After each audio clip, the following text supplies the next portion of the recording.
Well, I gave a very full introduction of our living treasure, and we're so honored, Dr. Ruether, to have you in our midst.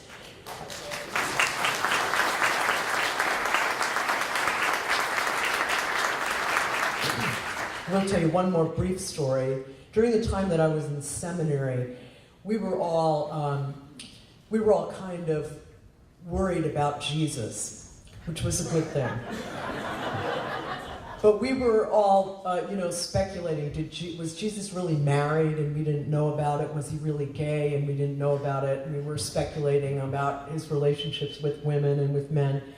And Dr. Rosemary Radford Ruether wrote one of her incredible essays that basically said, folks, from the scripture that we have, all we can tell is that Jesus was equally comfortable with women and with men, period.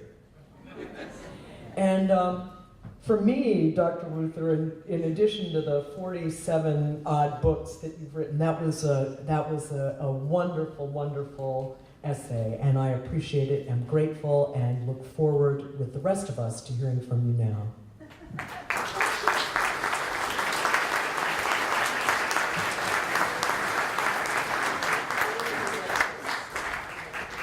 Yeah. Hi, everybody. Hi.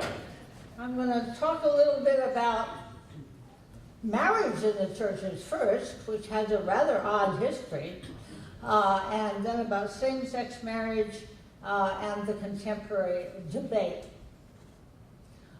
Now to give one of those ridiculous generalizations, the relationship of the Christian church to marriage has been a complex and changing relationship.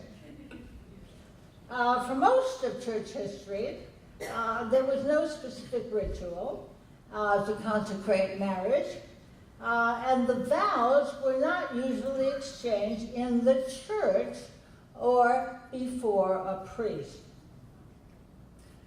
Early in its history, the Christian church affirmed that marriage was inferior to, guess what, celibacy. Remarriage.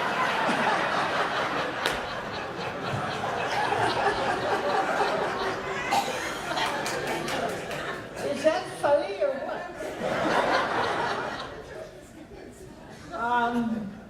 So marriage was kind of second rate.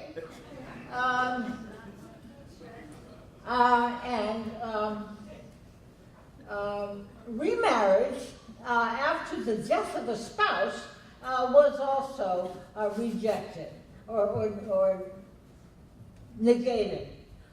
And so marriage was made decidedly secondary to sexual continence, and this view was affirmed by key church fathers such as Tertullian in the 2nd century, and of course Jerome, and other and bishops and so on in the 3rd and 4th century. Good old Augustine, in his writings in the late 4th and 5th centuries, sought to clarify Christian views on marriage. He too thought marriage was a secondary good, a lesser good to continence. But in his treatise on the good of marriage, he made clear that marriage was in fact good, and it was a way of living a holy life. And he defined these 3 goods of marriage as fidelity of the couple to each other, thereby avoiding promiscuity, to have a lot of relationship with one, none with anybody else. The second good was, of course, procreation of children, and the third was sacramental expression of the relationship of Christ and the church. So these are the 3 goods of marriage. But of course, in his own life history, exemplified in his putting aside of marriage for what he saw as the greater good of celibacy, he gave a rather, shall we say, ambiguous testimony. Gee, I didn't think this was that funny, but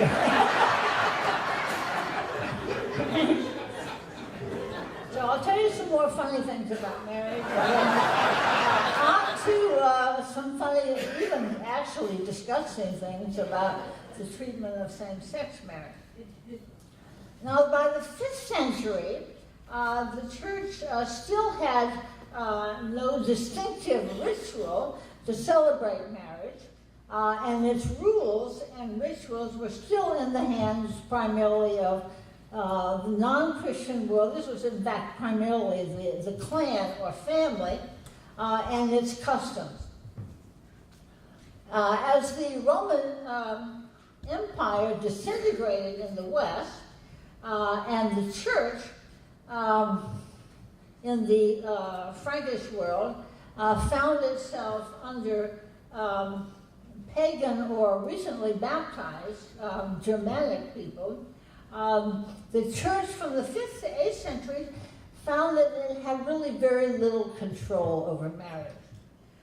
The Franks of the Merovingian period practiced polygamy and frequent divorce and remarriage, and the church really had very little ability to sort of impose its own views of monogamy and the indissolubility of marriage on these peoples. Now, with the displacement of the Merovingian rulers in the 8th century with Carolingians, a new group of rulers came in who were anxious to have their power affirmed by the church.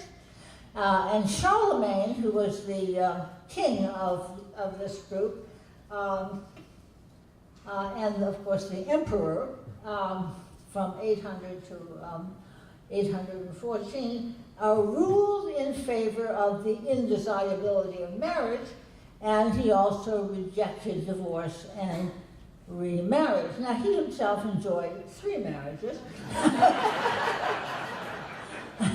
although they were in succession after the death of each wife, but he also enjoyed numerous concubines and allowed his daughters, who lived at court, he liked to kind of keep his daughters nearby, he allowed them many successive unmarried lovers. And these relationships, in Charlemagne's view, was simply no business of the church at all.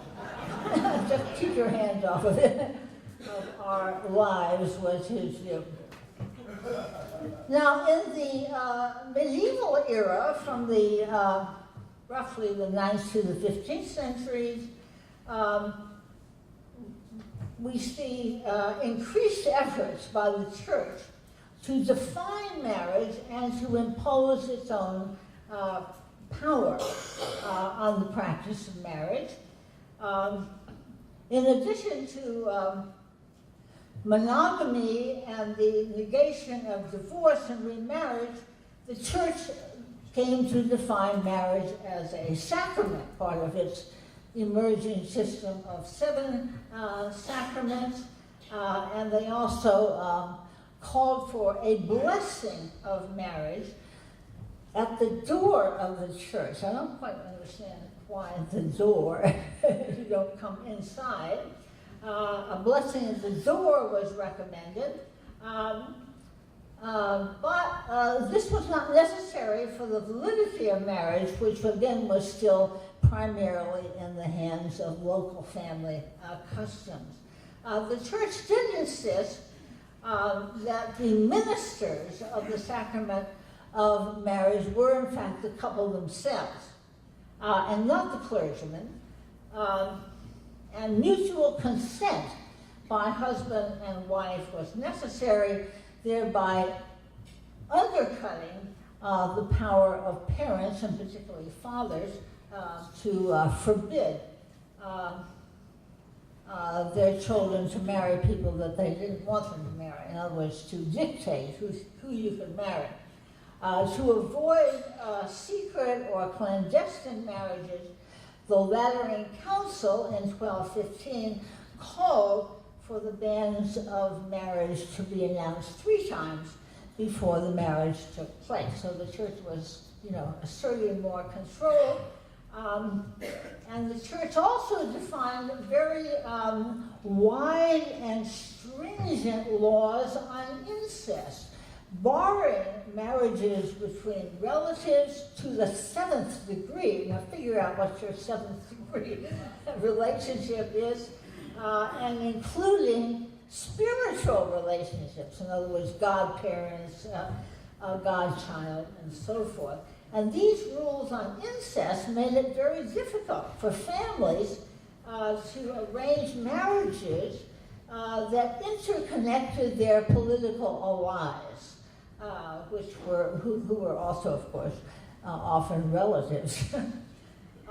The Fourth Lateran Council reduced these bans of incest from 7 to 4, but this also continued to make marriages difficult for the elite who tended to marry within networks of relationships. However, these incest rules of the church, this shows, the laity have always been cleverer than the church. The incest rules of the church opened the way to dissolve marriages, which had come to be seen as problematic, while ignoring these spiritual ties and relationships when you form the marriage. When the family decided they wanted to dissolve a marriage, they could suddenly rediscover, guess what? We are third cousins. They could rediscover these ties and use them to declare the marriage null and void. In other words, the incest taboos could be used as a, quote, church divorce. So I said that's the cleverness of the laity and getting around the silliness of church rules. But it was not until the Counter-Reformation, Council of Trent, that the Catholic Church officially defined marriage as needing to take place before a priest or a delegate of the priest, and also 2 other witnesses, although continuing to affirm that the ministers of the marriage are indeed the couple. The priest is not the priest. It did not, at that point, this is the Reformation, Counter-Reformation, did not define a right for the marriage or the place where it had to take place. It continued to affirm traditional family customs, and these rules were in fact only applied in a very limited area of Europe. So interestingly enough, it was not until the late 20th century, with the promulgation of the Code of Canon Law, this is the Catholic Code of Canon Law, in 1983, that these rules were applied universally for all Catholics. And 4 requirements were defined as necessary for a valid marriage. The couple must be free to marry. They must freely exchange mutual consent. They must intend to stay together for life and have children. Impediments to valid marriage, such as impotence, consanguinity to the 4th degree, affinities such as being an in-law of your spouse, or having a previous marriage that still existed, membership in holy orders, vows of chastity, being underage, which meant 16 for males and 14 for females, all of these were then listed as impediments to marriage. But these were clarified only, as I said, in the late 20th century. In the 16th century Protestant Reformation, marriage was redefined. Both Luther and Calvin defined marriage as worldly, belonging to the state, not the church. And so it would be the state and not the church that would record marriages and issue the marriage contract. And both leaders, of course, rejected celibacy as a requirement for ordination and declared that marriage was not a sacrament. And so these views opened the option of divorce as a possibility. Both Islam and Judaism, of course, had historically accepted divorce and put the dissolution of marriage largely in the hands of the husband. So Christianity had really been, up to that point, exceptional in following Jesus' view in Mark 10:9 that whatever God has joined together, no man is to, or woman presumably, is to put asunder. But the reformers were unsure of what laws were to apply to the possibility of divorce. Luther would have allowed a divorce for infidelity and for desertion with remarriage, with the possibility of remarriage, and Calvin also followed this view, while the radical reformers would have allowed divorce for desertion and infidelity, but without remarriage. Henry VIII exhibited, of course, the royal practice of successive marriages in order to come up with a male heir, but the Church of England would come down on the rejection of divorce. Modern societies have, in fact, been rather slow in allowing divorce. Most changes in divorce laws in Europe, Latin America, and North America have been fairly recent, really in the 20th century. Brazil and Chile allowed divorce only in 1977 and 2004. Peron allowed it in Argentina in 1954, but it was then abolished after his fall and restored only in 1987. England allowed divorce in 1973, Canada in 1968. Changes of divorce laws were slow in the United States as well. So having given some of the kind of complexities of the church's relationship to heterosexual marriage, I'm going to then turn to the even odder history of relationship to same-sex relationship. Only very recently have countries begun to pass laws making same-sex marriage legal, and most of these are in Europe.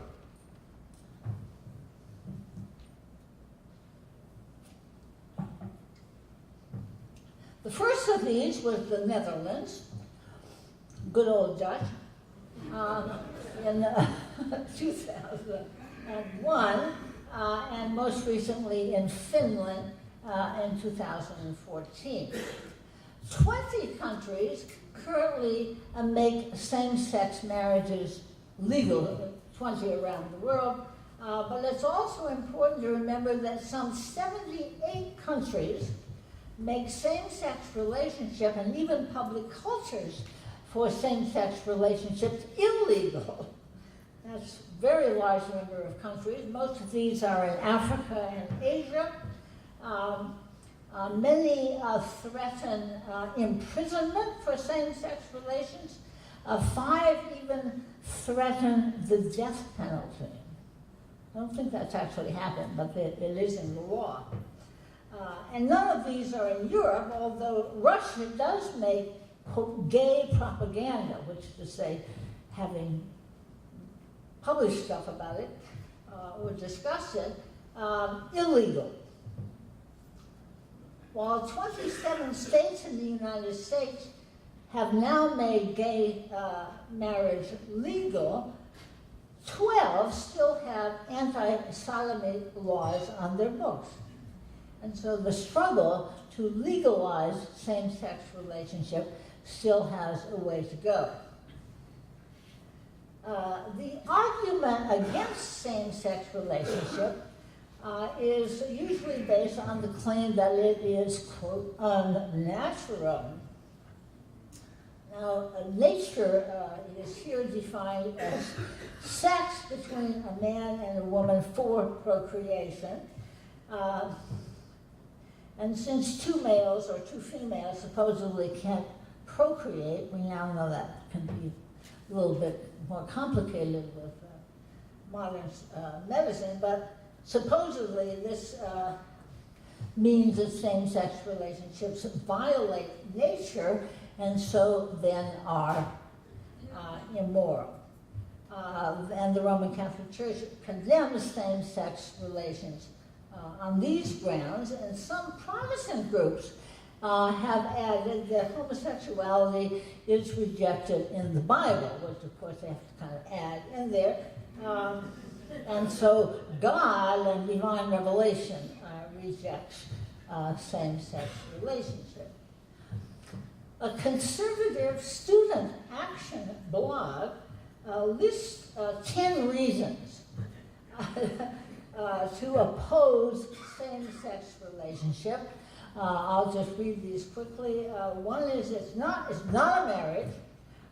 It violates natural law. It denies a child a mother or a father.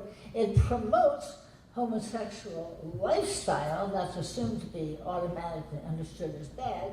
A moral wrong can't be a civil right. It doesn't create a family, but a sterile union.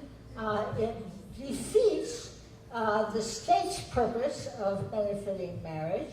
It imposes its acceptance of same-sex on society. It's the cutting edge of a sexual revolution. That's also assumed to be bad. And of course, in case you're not convinced, they end up by saying it offends God. So these are the list of reasons in this particular conservative student. It's a student blog. Now, some anti-gay groups have moved beyond arguments to reparative therapy.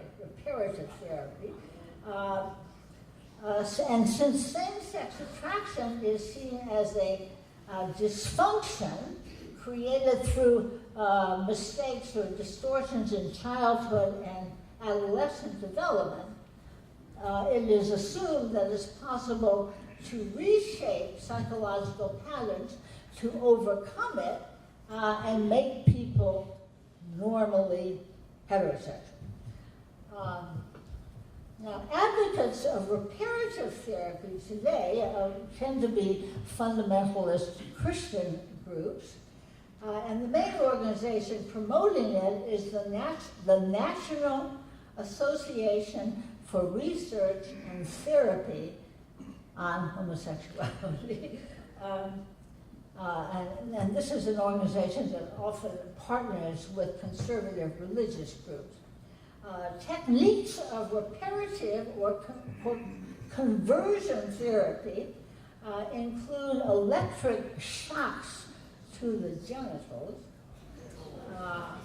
nausea-inducing drugs which are administered with the presentation of homoerotic imagery, and anti-gay prayer and group pressure organizations. So you can put all that together. And you have reparative therapy or alternatively torture.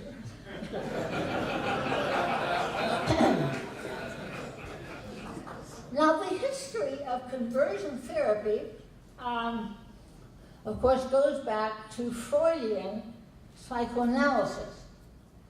Freud believed that homosexuality could be removed by hypnotic, for a while he thought it could be removed by hypnotic suggestion, although in his later writings he expressed doubt that homosexuality could in fact be changed, and told a mother of a homosexual son who came to him to change the son that homosexuality was not a vice and cannot be classified as an illness.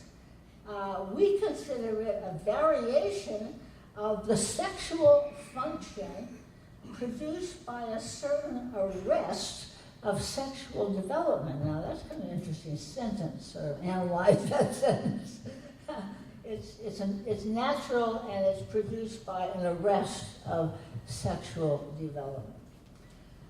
However, several other psychoanalysts, such as Freud's daughter Anna Freud, were involved in treatment of homosexuals to remove their homosexuality.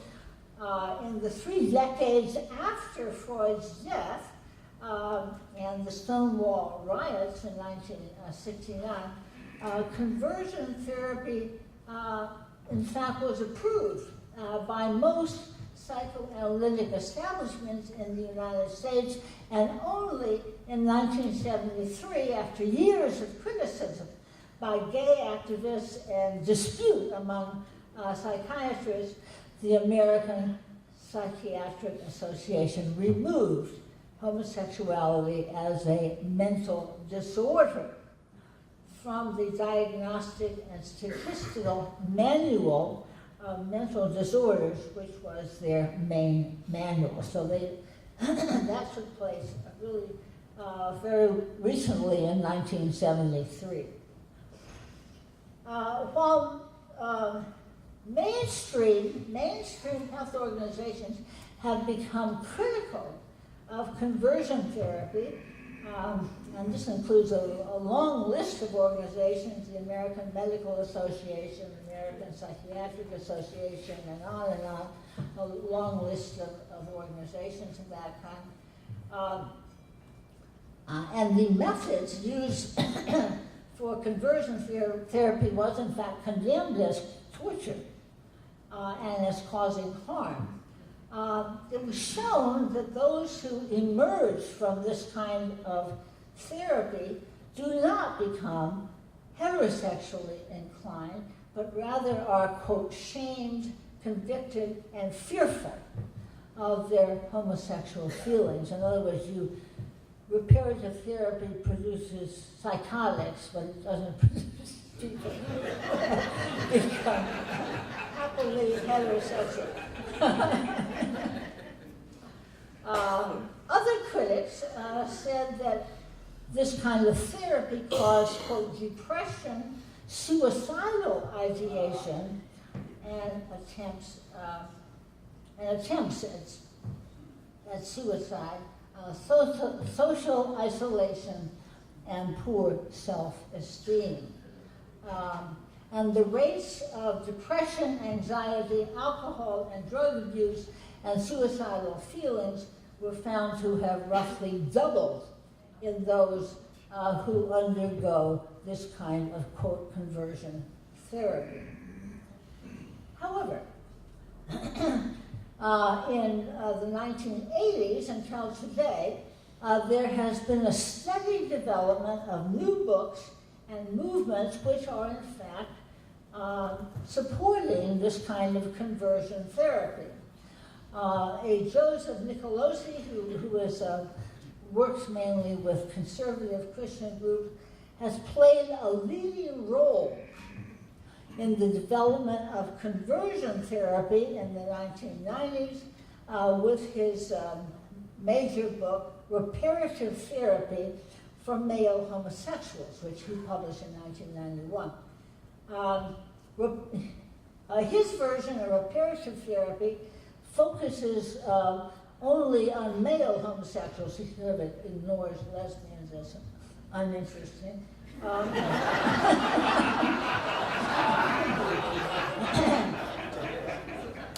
And Nicolosi's, his conversion therapy involves an effort to condition males to sort of adopt traditional masculine gender roles by getting them, get this, I'll read you his list here, by getting them to participate in male sports activity,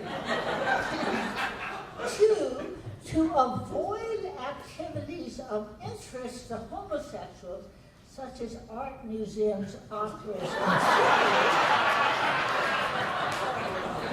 I guess that places music and the art where it belongs. To avoid women except for sexual interests, in other words, no friends, anything like that, and become assertive with women through flirting and dating, associate with heterosexual men and learn to mimic heterosexual male ways of walking, talking, and join a men's group in your church.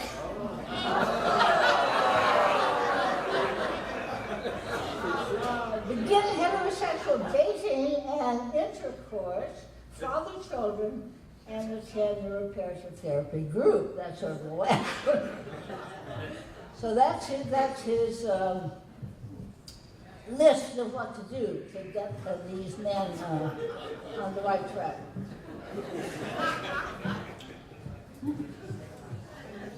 Now, reparative therapy has now been banned in several states.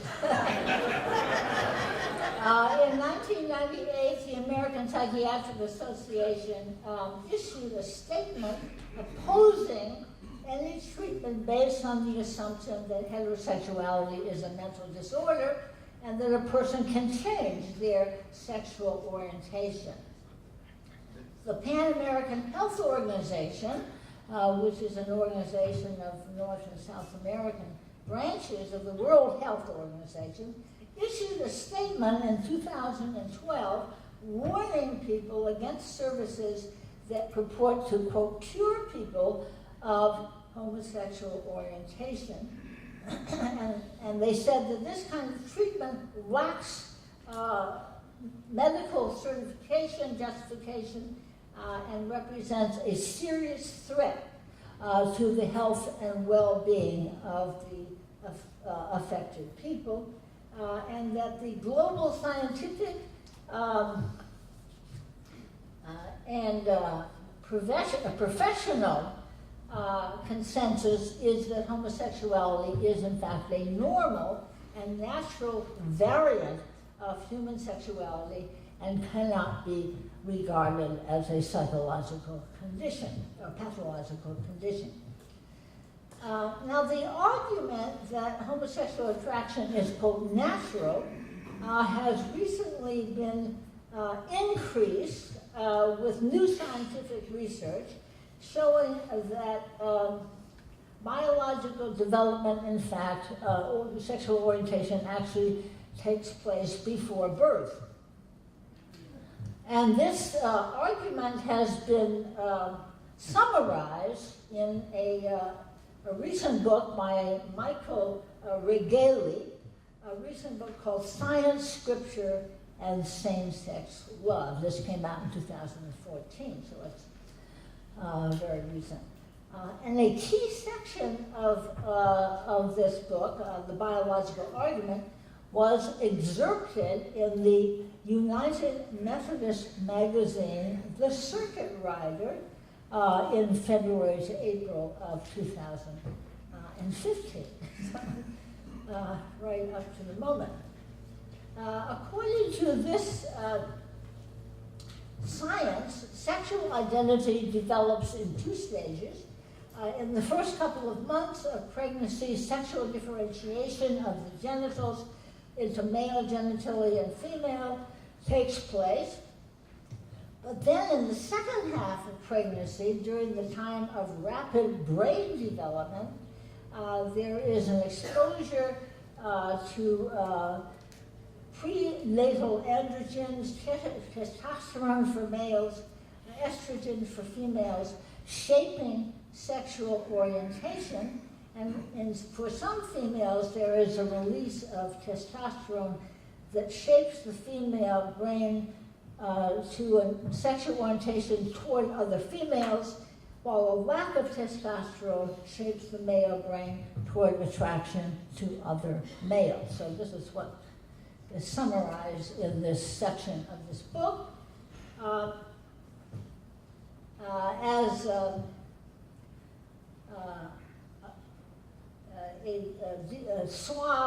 G.F. Swab puts it in his 2010 article, the fetal brain developed during the uterine period in the male direction through a direct action of testosterone on the developing nerve cells, or in the female direction toward an absence of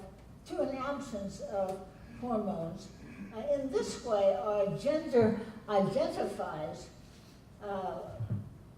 with our conviction of being of the male and female genders, but at the same time, sexual orientation is programmed or organized in our brain structures when we are still in the womb. So this is the argument here. And there's no indication that social environment after birth has an effect on gender identity or sexual orientation. So this is the end of the Freudian view of that. Now there's some evidence that the tendency to experience this hormone surge, or lack thereof, shaping gay male orientation tends to run in families of the female or the mother's side for men, and so gay males have more gay uncles and cousins on their mother's side than on their father's side, while lesbians receive this orientation on the maternal side and have more lesbian or bisexual nieces and cousins on their paternal side. There's still, this is just very beginning research, however, on this subject. In any case,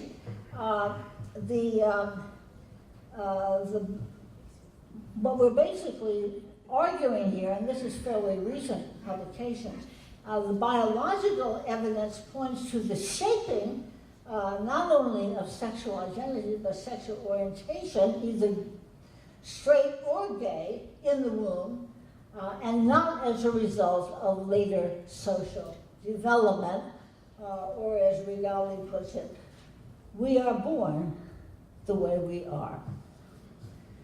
So that's kind of interesting that this stuff is now being published very recently.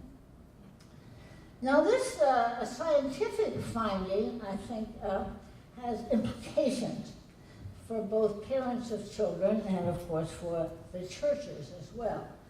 It seems to me parents are being directed to accept the sexual orientation of their children as those children themselves come to experience it and claim it in the course of their development as teenagers and young adults.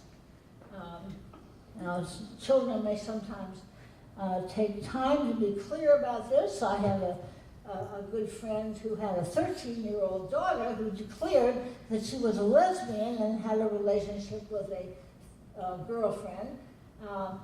But when this relationship broke up a year later, she declared she was a heterosexual.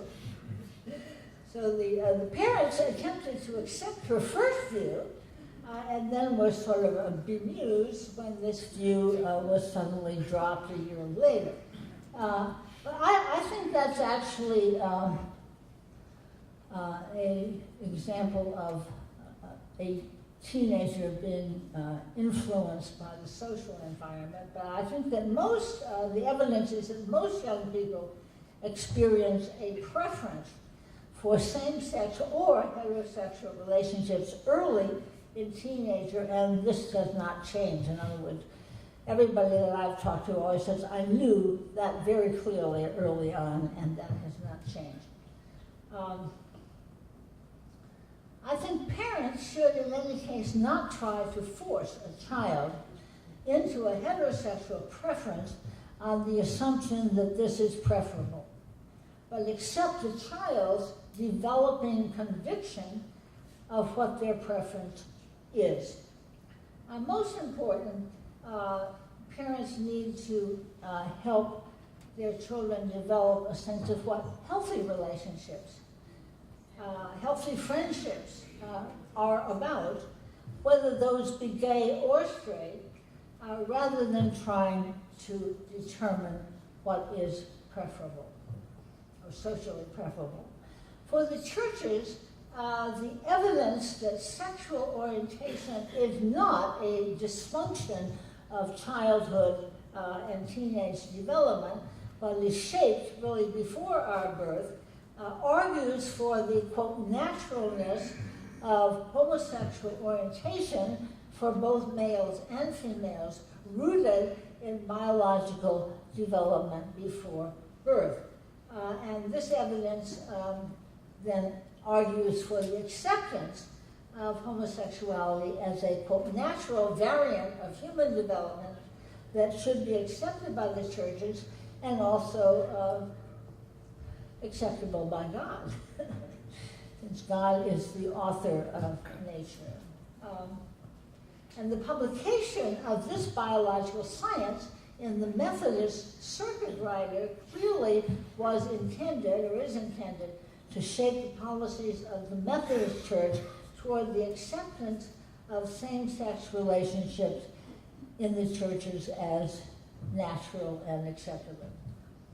Now, how the churches shape their marriage ceremonies to accept same-sex marriages then follow from this issue, and that's clearly an issue of this conference here today. Unlike European and Latin American societies, where the civil contract for a wedding is given by the state, with the churches handling the discretion of the religious ceremony, but not the civil contract. On the other hand, it's the United States that puts the decision about marriage law in the hands of each state, but then has the clergyman act as a representative of the state at weddings.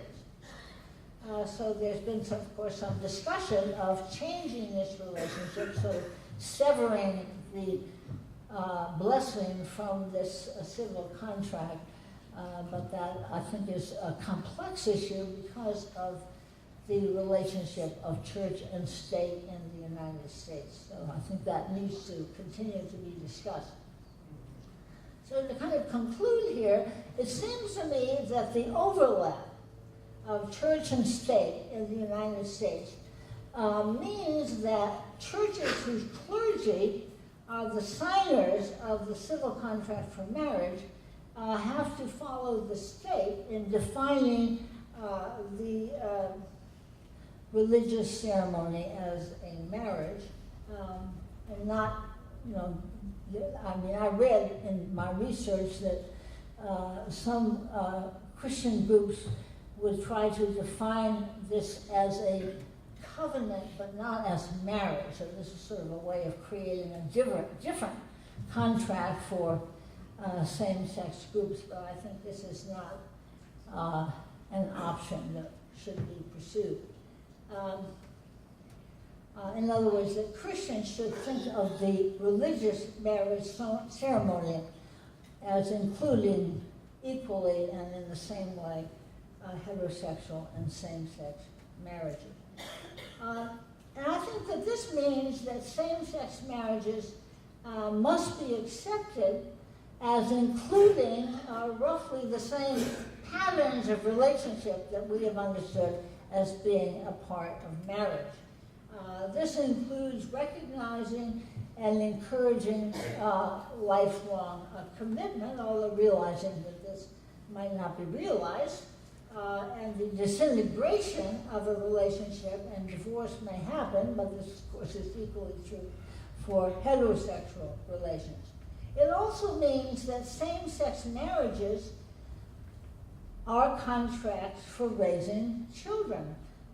And many same-sex couples may choose not to raise children, but heterosexuals do as well.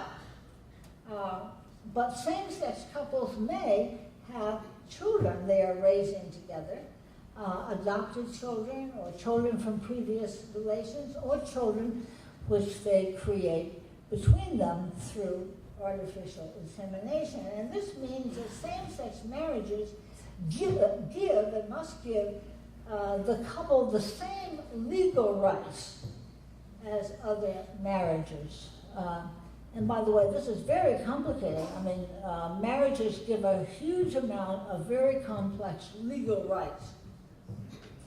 And it's important that the churches understand that same-sex couples must get all of these same rights as heterosexual couples. This means things like rights to medical knowledge about your partner, which is sometimes denied by doctors, rights to family leave, to housing, to inheritance. There's a whole bunch of laws that we need to be aware of in terms of the rights that are given to heterosexuals in marriage and should be extended to same-sex couples.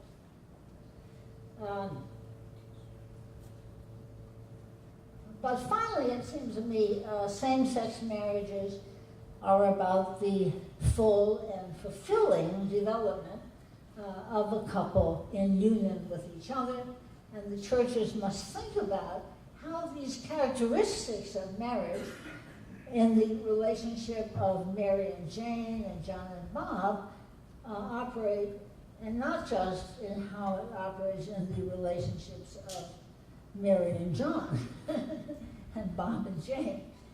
In other words, how do same-sex relationships make marriage both the same and yet in some ways different from heterosexual relationships? And how does a religious ceremony of marriage need to celebrate that sameness and that difference? The legal development of same-sex marriage today raises a challenge for the role of the religious community as a context for the religious celebrations of marriage, and the churches need to accept this and accept the challenge of what that means. Thank you.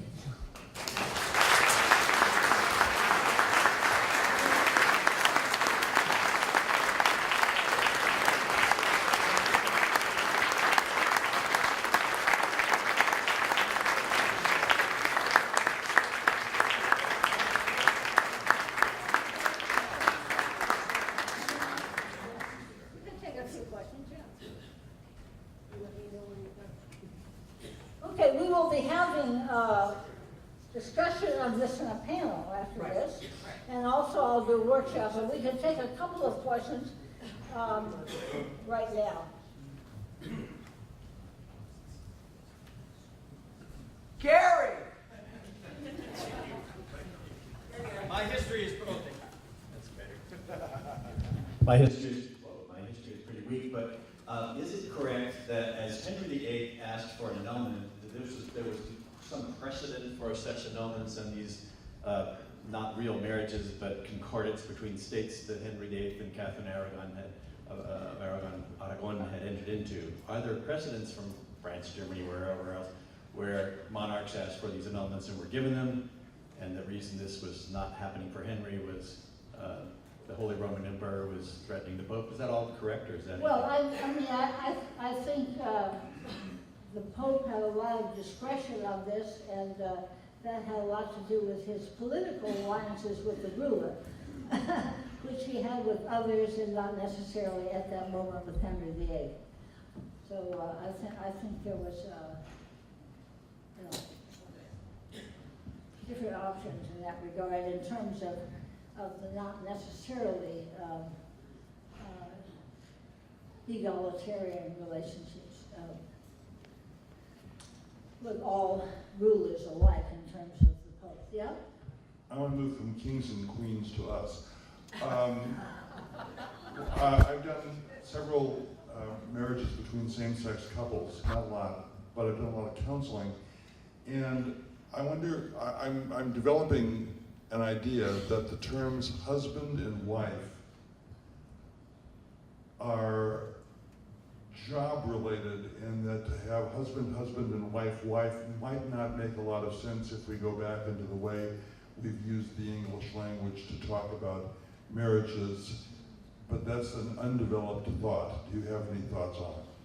Well, I think the term husband and wife assumes a dominant male and an auxiliary female, which is questionable with heterosexual relations today.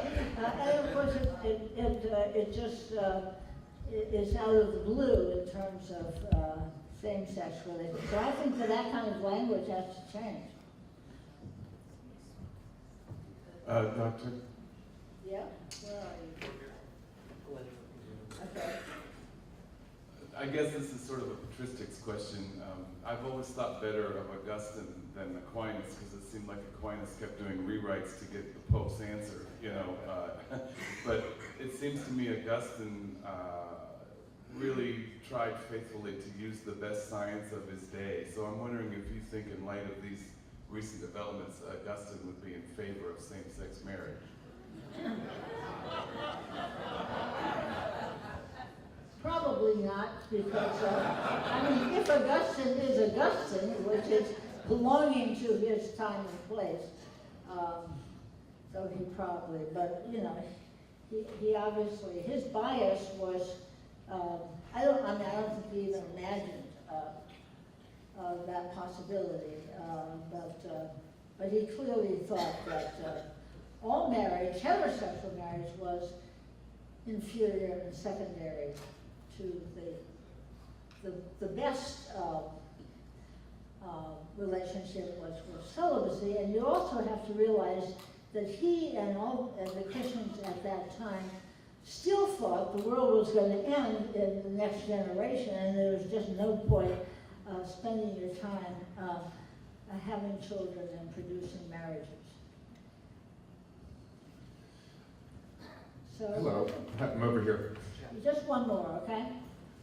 I was really interested when you were talking about sexual orientation development in the womb, and I'm wondering if you're familiar with the research that it's not so binary about attraction to male, attraction to female, gender identity is not just male or female, but that it's a range, and that we're all born somewhere in the middle of this range between attraction to just women or just men, and gender identity as a range, and the emerging research on that, and what that might mean for marriage as we see emerging research that this historical institution that's always defined things in such a binary of male and female might be something that's a little more not so black and white. Does that question make sense? Well, I mean, this scientific research is new to me. I just began to read it for this lecture, and of course I was drawn into it by getting this copy of the Circuit Rider, which appeared in my box in my school mailbox, and then I went and got the original book from which it was taken, and so forth. And this research is rather rigid in assuming that humans are in the womb are bifurcated into males and females, but then they also experience a shaping in terms of testosterone and so forth that orients some of them in the womb to gay relationships, and others to heterosexual relationships, and for both men and women. And so this is this science. Now this science seems to me rather, shall we say, kind of rigid and assuming that people are really shaped to be gay or straight in the womb, and then that's finished at birth. And so my guess is that as discussion goes on, people may want to nuance that a little bit. But I'm just reporting to you what this research is saying, and which I find an interesting effort of the churches to adopt that and therefore to accept same-sex and heterosexual relations as somehow fixed and determined before birth. So that's what this research is arguing, and I think that this is still just beginning to be discussed in terms of nuancing that into more complex possibilities. Okay. I have a feeling that we'll talk about the nature-nurture controversies. Thank you, Dr. Rosemary Radford Ruether, for being